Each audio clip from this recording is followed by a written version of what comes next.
দর্শক, একটি চাঞ্চল্যকর ঘটনা। বগুড়ার এক যুবক কবরের ভিতরে কি ঘটে না ঘটে সেটা দেখার জন্য, বোঝার জন্য ক্যামেরা নিয়ে কবরের ভিতর ঢুকে এবং 24 ঘন্টা পর কবর থেকে বেরিয়ে তার সঙ্গে যা হয় সেটা দেখতে থাকো। কবরের অভিজ্ঞতা অর্জন করার জন্য ক্যামেরা নিয়ে একটি কবর খুঁড়ে রাত 11টার সময় সে অবস্থান করে এবং 24 ঘন্টা সেখানে থাকার যে প্রতিশ্রুতি তিনি দিয়েছিলেন সেইটা পূরণ করার জন্যই কিন্তু তিনি একটা কবর সিস্টেম, একটা মাটির গর্ত ঘুরে সেখানে কিন্তু রাত 11টার দিকে তিনি ঢুকেছিলেন এবং তার অভিজ্ঞতা সেই তার ক্যামেরায় ধারণ করতেছিলেন। এইদিকে এই গ্রামের মানুষজন এইসব জানতে পেরে পুলিশকে ইনফর্ম করার কারণে পুলিশ আসার পর তাকে যে অবস্থায় বের করে, সেই অবস্থা খুবই কি বলবো এখানে লক্ষণীয়। আপনারা দেখতে পাচ্ছেন যে একটি মাটির গর্ত করা হচ্ছে এবং এই গর্তের ভেতরে যে ইউটিউবার অবস্থান করতেছে, সে আসলেই দেখতে চাইছে যে আসলে মানুষ কবরের ভেতর মানুষকে কবর দিলে তার অভিজ্ঞতাটা কিরকম হয়। সে নিয়ে চোখে বা নিজে সেই জিনিসটা চ্যালেঞ্জ হিসেবে নিয়েছিল এবং সেই চ্যালেঞ্জকে ফুলফিল করার জন্য তিনি তার বাড়ির উঠানে এইরকম একটা রিস্কমূলক একটা কাজে কিন্তু তিনি পদক্ষেপটা নিয়েছিলেন। সে কারণেই কিন্তু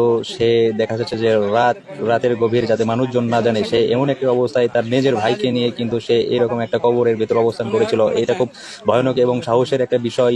যেহেতু বাংলাদেশের কোনো ইউটিউবার এরকম কোনো পদক্ষেপ নিয়েছিল না, এইটাই প্রথম। তার নাম হলো মিজানুর রহমান রনি। তিনি একজন ইউটিউবার হিসেবে নিজেকে পরিচিত করতে চান, সেই কারণেই মূলত বিভিন্ন চ্যালেঞ্জ তিনি নিয়ে থাকেন। আর এইরকম একটা ভয়ানক চ্যালেঞ্জ তিনি কিভাবে নিলেন এইসব বিষয় তদন্ত করার জন্য এবং আসলে তার উদ্দেশ্যটা কি, এইসব বিষয় সবকিছু তদন্ত করার জন্য পুলিশ তাকে পুলিশের হেফাজতে নিয়েছিলেন। সেই সব কিছু আপনারা জানতে পারবেন এই ভিডিওর মাধ্যমে। তো ভিডিওটা দেখেন আসলে কি রকম অবস্থায় তিনি ছিলেন এবং তাকে যে অবস্থায় পাওয়া গেছে সবকিছু এই ভিডিওর মাধ্যমে আপনারা দেখতে পাবেন। সো এখন ভিডিও না কেটে ভিডিওটা ফুললি দেখতে থাকেন এবং আসলে এরকম কাজ যেন পরবর্তীতে কেউ না করতে পারে। বা অনেকেই বলতেছেন এইটার ভেতরে কোনো রহস্য লুকিয়ে আছে, সে কোনো সংগঠনের সাথে জড়িত কিনা এইসব খতিয়ে দেখার জন্য গ্রামবাসী বা এলাকাবাসী পুলিশকে জানানো দিয়েছে বা তথ্য দিয়েছে। সে কারণে কিন্তু পুলিশ আসার পর তার যে খবরটা এটা কিন্তু করা হচ্ছিল এবং তাকে উদ্ধার করার জন্য অনেকেই দেখা যাচ্ছে এখানে অনেক মানুষের ভিড়। কিন্তু আপনারা দেখতে পাচ্ছেন যে এলাকার যত মানুষজন আছে সব মানুষ কিন্তু এখানে ভিড় করেছে আসলে একটিবার তাকে দেখার জন্য, আসলে সেই কোন অবস্থায় ভেতরে আছে এবং সে কি করতেছে। এখন আপনারা যদি এটা দেখতে চান তাহলে কিন্তু ভিডিওটা ফুল দেখতে হবে, তাইলে কিন্তু বুঝতে পারবেন আসলে সে কি অবস্থায় আছে মাটির ভিতরে। এবং মাটির ভিতরে যাতে অক্সিজেনের কোনো সমস্যা না হয় সে কারণে তিনি কিন্তু কবরের দুই পাশে দুইটা পাইপ কিন্তু সেট করে দিয়েছেন, যাতে এক পাইপ দিয়ে অক্সিজেন যাইতে পারে এবং অন্য পাইপ দিয়ে সেই অক্সিজেনটা পাস হইতে পারে।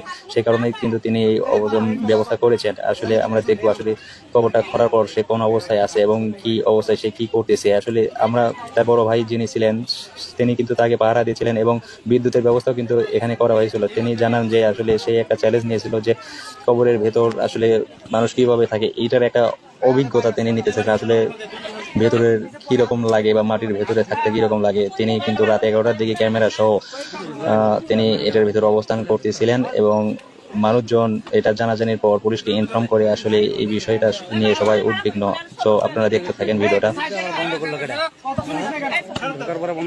আমরা তার সম্পর্কে আরো কিছু তথ্য দিতে চাই আপনাদের।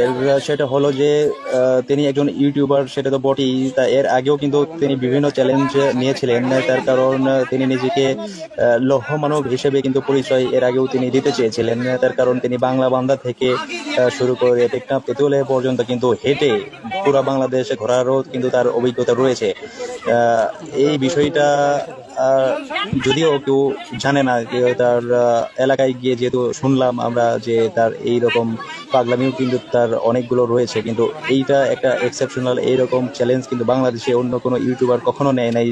যদিও বাংলা বান্দা থেকে টেকনাফ তেতুলিয়া পর্যন্ত অনেক হেঁটে যাওয়া বা দৌড়ে যাওয়া বা সাইকেল নিয়ে পাড়ি দেওয়ার অনেক রেকর্ড রয়েছে, তবে এইরকম কোনো উদ্ভট কারবার কিন্তু আমরা এর আগে কখনো দেখি নাই।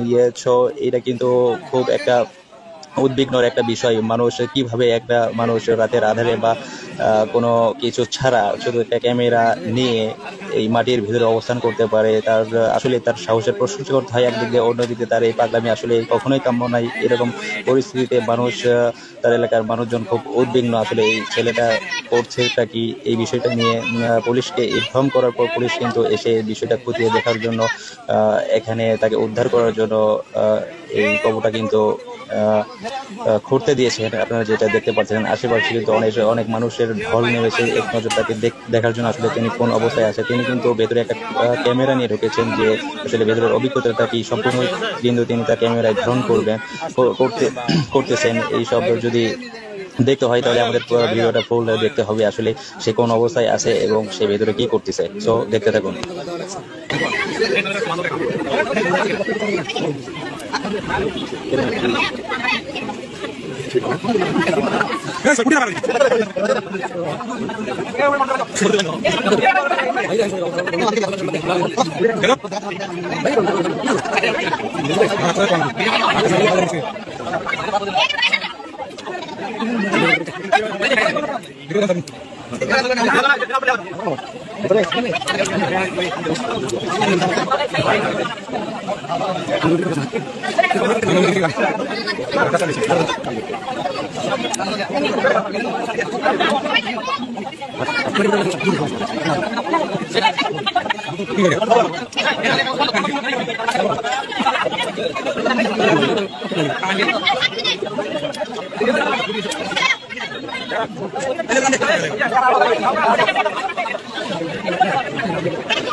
আরে বাবা